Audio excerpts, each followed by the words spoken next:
I've seen this before. And the schools were aware of the history and things, so he got picked up, and even though they didn't have the label then from CAMS, because they'd kind of spotted the signs themselves, they put the support he needed in before then, and just kind of said, well, we'll just assume that this is what's going to happen, because I think it is just a formality at this point. Yeah. But yeah, I think they were both around 8 before they got their formal diagnosis, which seems to be fairly normal for Yeah. high function. Yeah. How did it feel like? How did it feel like? Because for me, when my son got the diagnosis, I was like, I knew it. I knew it. And it was Mm-hmm. just like, thank God someone's listening to me. Yeah, I didn't know I anything think. about autism before until everything, like, with my son, and I started researching it, and then the doctors and at nursery, they were saying definitely is autism because we've seen it before and all this stuff. And then when he Yeah, got his diagnosis, I think for me it was just like a weight off my shoulders. yeah. I think it was. I definitely had the relief of it, but I also I think I had a good cry with both of them when I got the diagnosis. But whether that was the relief of finally getting to that, what felt like the end of the process, but then you go into the fighting for all the support they need, and that's an entirely different affair.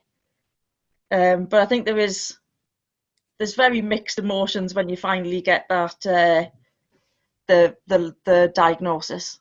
Oh God, yeah, absolutely, absolutely. And it's like, for me, Mm. yeah, it was a relief, and it was like finally, like I know exactly what's going on with my son, and then I can go to the right people, ask for help, rather than try Mm. to wonder who can help me, and then think that no one can help me, and be on that, I don't know, desperate state almost.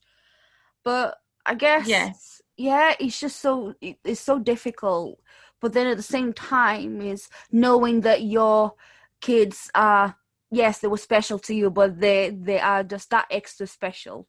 If that makes sense. yeah, yeah, absolutely it does. I think the only thing you're not prepared for, which I was with my second, but I wasn't with my first, was the battle you then have to get the support that they need. And I know a lot of parents of children who've got high functioning autism, and it's very much the same, that you've got to argue and you've got to have reams of research and things and appeal, and it just feels like it's constantly uphill just to get the things that your child needs. And I think that's the most wearing part.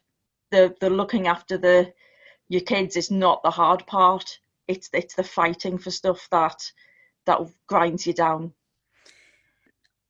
Gosh, I can relate. I mean, even though my son is severely autistic, and you can tell, it's not Mm-hmm. like my daughter with girls tend to mask very well, and so Yeah. with them masking, it's harder to. Obviously, I know my daughter. I know what she's like.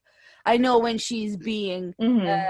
naughty, or she's trying to pressy buttons, Yeah. or and I know when Yes. it's the Uh-huh. autistic side of her. I know when, Mm-hmm. yeah, I can identify. Whereas someone that does not know her at all, when she's having a meltdown, they will sort of like mistake that for a tantrum, and tantrums and meltdowns are completely different. Meltdown is something that you cannot help. They are. Yeah. Yeah, and the tantrum is exactly Mm-hmm. what you do, and then you're trying to get your own way. Yeah. Do you It's agree? it's your system being overloaded. Yeah. It's the overload that gets them with the meltdowns, rather than a stampy foot. tantrum. And I totally agree with what you said before. I've had that with both of my sons, and I've had the conversations with them and with the school of saying, by the way, I'll fight for you if you're having problems at school and it's to do with your autism, but I absolutely know when it's you being a little shit. Yep. Essentially, it's I know when you're being a like you little say, bugger, you so know you the know. children. Yeah, it's like, Absolutely. don't try and use this as an excuse, because I absolutely know. But that's it. Yeah, You can I tell think as a that's the. parent. You can tell. You can tell when Mhm. when it's a tantrum or a meltdown. It's just because they change completely. It's like Yeah, night and I day mean, sometimes. yeah, because my eldest, when he had a meltdown, I mean, it used to be horrendous, because he would throw things. I mean, there was one occasion where he had a top bunk in his bedroom, and I had one of the later edition Harry Potter hardback books Oh, hurled at my head, and had to duck out of the way. And then, I mean, luckily it's so far away that I can just look back on it and kind of laugh, because it's life, it what happened. But there was times when I did have to kind of restrain him to just yeah, keep him calm, yeah. and stop him trying to leave the house or flip out. Whereas on the other hand, my youngest, he just gets really distressed. He breaks down and howls and cries and is just inconsolable. So we have very different reactions to really the same situation. And it's explaining that to people as well, going, they're very different, but they're the same, because I'm not the same as you. So this autistic child isn't the same as the next autistic child. Oh And yeah. I came across that a few times, where my eldest had a teacher at school, and she just said, well, my nephew's got Asperger's and he doesn't do that. Uh, And if I had I a was just a penny bit for blown away, every because I'm time I like, heard that one, if I had the yeah, penny, yeah. You just like come and spend the day in my house with when the two of them are here, and see if you can notice that, they have different personalities, they have different sensory issues. My just eldest like any really wanted normal, to be just friends like with everyone. any, yeah, absolutely, just like any neurotypical child. Every child is different, Hmm. autistic or not. It's you can't Hmm. just, like, oh, my child doesn't do that. Well, your child's not my child, so Hmm. there's no point in there's no comparison. It's like people just like to compare, like, oh, my child's a little angel. Like, well, fine, Yeah. whatever. Well, my eldest really struggled with socialization, in that he really wanted to be friends with everyone. He really trusted everyone. Um, he didn't want to be different. He was very aware he was different from everyone, and desperately didn't want to be. But it meant he got taken advantage of quite a lot, because obviously the other children were a lot more savvy than he was. So that was quite a challenging situation. Whereas my youngest, when he got his diagnosis, he was just like, right, okay, this is fine. But he sees himself as everyone else is strange, that everyone else is different. He's not the one that's different, it's everyone else who's different.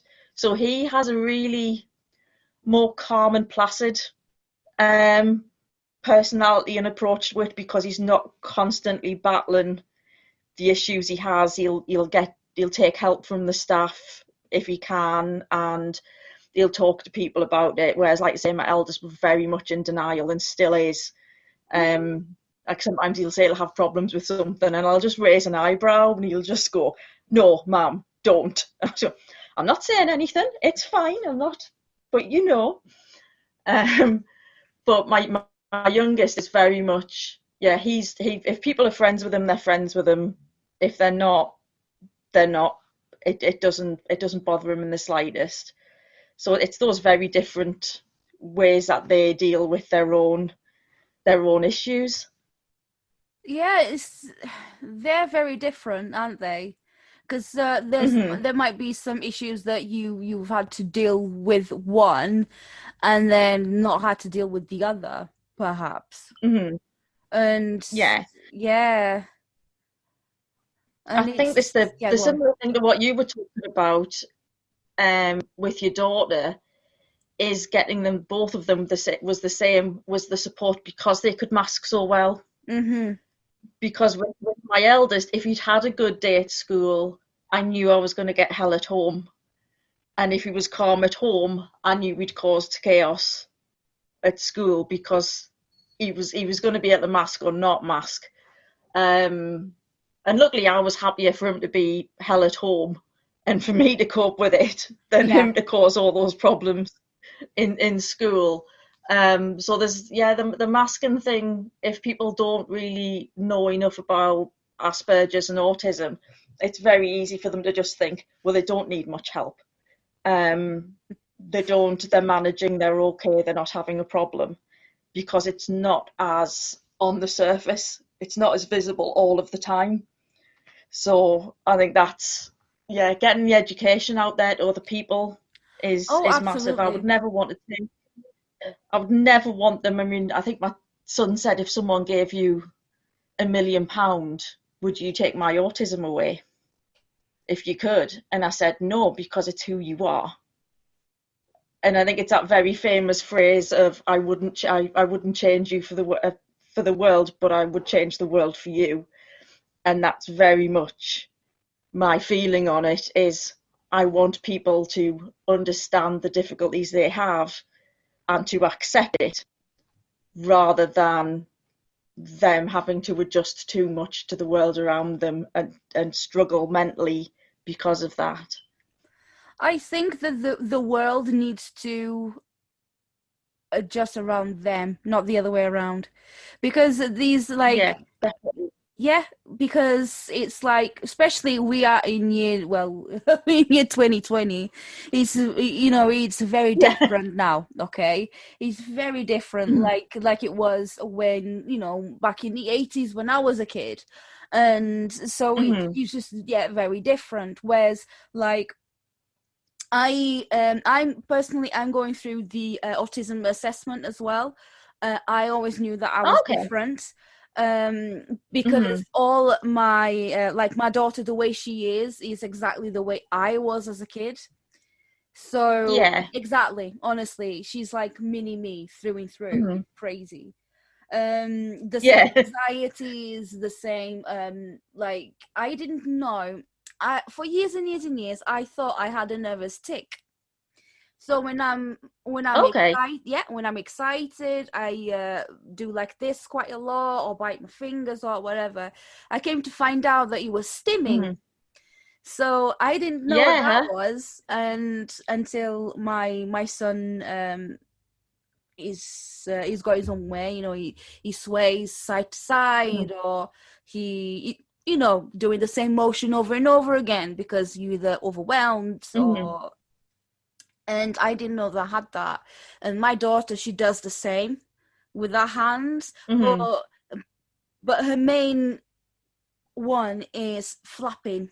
She does that quite a lot with her hands Yeah. when she's Huh. happy, when whatever. And I was just like, I'm looking at my daughter, and I'm like, oh my god, like I was exactly like that. Mm-hmm. But my mum, when I had meltdowns, it was like I was always perceived as a naughty child. I was always Yeah. like, "Oh, you just naughty. Like, stop doing that," and I'll get in Mm-hmm. trouble quite a lot. And I think that's So quite common for girls on the autistic yes, spectrum. I think it's not because it's such it's always described as kind of extreme male behavior. Girls reacting like that isn't seen as sympathetically. I think it's a lot better now than it was. I think it's identified a lot more now than it was, but it certainly was, I think, picked up more as being naughty in girls than it was with boys. you're just playing up. He was like, "Oh, you're just playing up. You're doing this. You're doing that. You're doing the other." And Mm-hmm. obviously, I honestly thought that I was just a naughty child, because obviously you get Mm-hmm. you get told this over and over again, and you just start to believe it, don't you? And when you Oh say yeah. with your son being taken advantage of, and I was taken advantage of, growing up when I was, especially when I was a teenager, because I was I'd like to think that I was very naive, but it was